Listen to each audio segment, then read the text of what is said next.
siamo preoccupati perché sappiamo che sono in arrivo molti nuovi richiedenti asilo. Il sindaco di Vicenza lancia l'allarme. Siamo preoccupati, l'hotspot di Lampedusa è al collasso ed è attesa una nuova ondata di profughi anche in Veneto. Ci aspettiamo che anche in provincia di Vicenza arrivi una quota importante di migranti, quelli che in questo momento sono a Lampedusa e in vari luoghi del sud del paese. È chiaro che siamo preoccupati, nel senso che la pressione è molto forte. Vicenza già oggi accoglie un numero pari al 3 per 1000 della popolazione, per cui ha fatto tutto quello che doveva.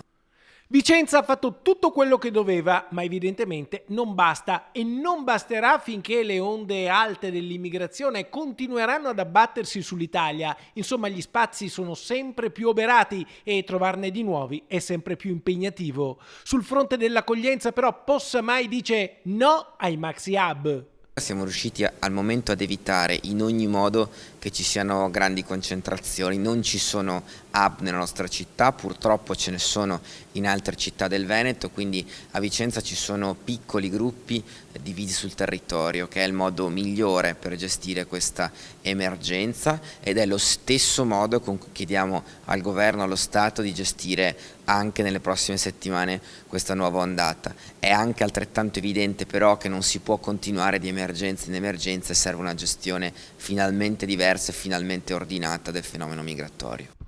E proprio per ordinare il fenomeno migratorio, l'Unione Europea assicura di essere al fianco dell'Italia. C'è un piano che prevede rimpatri veloci, missioni navali e corridoi umanitari per l'immigrazione legale. Ma al di là degli annunci, adesso servono sempre più urgentemente i fatti. È evidente che serve l'aiuto dell'Europa, serve un lavoro sulla ridistribuzione dei migranti e serve che l'Europa sia presente, perché altrimenti l'Italia da sola non ce la fa.